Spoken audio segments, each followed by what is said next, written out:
as we stare into the face of our own extinction. We must not blink. When I proposed Rage, we had id Tech 5 was in its early days, and we were able to build these larger areas. And I thought, all these games have fast travel, or or you're on a rail, but I wanted to really kind of integrate that vehicle aspect to the game, and it was a tough sell. I mean, people even at id were like, what? And then when we started talking to publishers, they were like, what?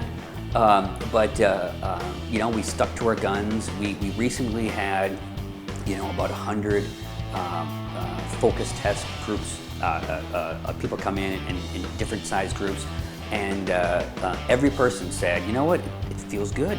I feel connected. It's intuitive. It's approachable, which is the fear that our hardcore fans have had. Is it going to be? Is it like? Will I be able to do it?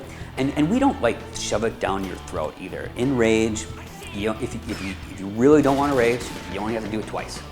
But if you enjoy that, we have the different race circuits. You can upgrade your vehicles. You can buy some armor and front smashers and stuff. So we reward you for engaging in the racing aspects of the game.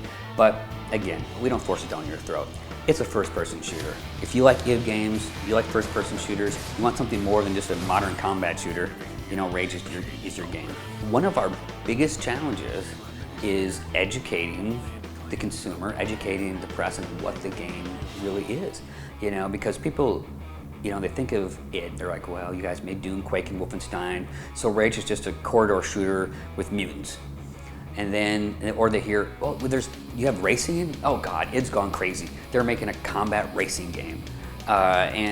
So getting people's mind around, the experience, what the game does, and how it's all integrated together has actually been, a challenge for us, because you can't say it's like this game or it's like that game, because there are elements that you can find in lots of different games. So here's what I need you to do. Head to where those bandits live and wipe them out, plain and simple. A lot of people ask us, what the heck are you doing with Rage? Why isn't there classic on-foot deathmatch? Heck, you invented it. You invented the word deathmatch. When we set out to work on Rage, we wanted to make it different than Doom, Quake, and Wolfenstein. We didn't want to follow the same formula. Those games and those franchises are still very important to us. Everyone knows we're working on a Doom game, back in Dallas. It's not a big mental stretch to guess what multiplayer that will have. So for Rage, we wanted to focus on things that were uniquely Rage-like. And people have so much fun driving around and running into stuff. We thought, let's do this. And the co-op, it's so much fun to play with your buddy. We're like, split screen co-op, that's awesome. So for us, the multiplayer aspect of Rage revolves around things that we thought, wouldn't it be fun if? The focus of the game is on single player. It's a long game, but the multiplayer offering is fun, it's engaging, and it's additive to the experience, and it's different than Doom, Quake, and Wolfenstein. Welcome, stranger. Name's Halleck, and it's a pleasure meeting you. I think that in the last 5-6 years, that gamers have evolved. Developers have evolved. People want more than just the straight corridor shooters. I do see a lot of modern combat fatigue. When you have a successful title, people start to cookie cut that thing, and then it just dilutes. So I'm excited about Rage because you can pick up more than 2 guns. You can carry everything you want. It's got things that most games today don't think that they need. And players are smart, and fans know, and they like something different. So I think Rage will do great because we have a legacy of titles behind us.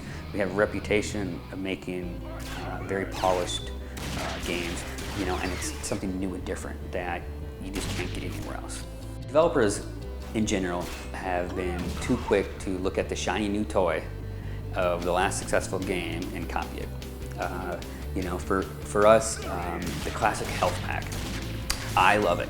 But in Rage, I also hate dying in video games. So in Rage, I've come up with this great system that keeps you alive and fighting. We have health packs if you need them.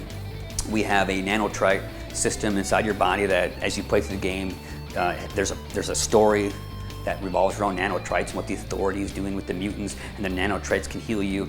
Then, of course, if you actually die, we have a defibrillator that's built into your system that charges over time. So you can actually permanently die in the game, but we make it very difficult for you to die because, you know, I'm a busy guy, and Rage is a big game, and I want to play and have fun, and I hate when I'm playing a game and I get stuck somewhere and it's too hard, it's frustrating. I just have a tendency to put the controller down. And in Rage, we want to keep that controller in people's hands and give them the fun experience that they deserve. Gamers today, they expect a lot, and they kind of have ADD. They want something different around every corner. They want to be surprised on every new level, and you really need to deliver that to them or they're going to get bored. But on the flip side, they're also much smarter. So, you know, don't try to trick them. You know, actually make smart AI and focus on all the elements that really make the game as exciting and as rich as possible.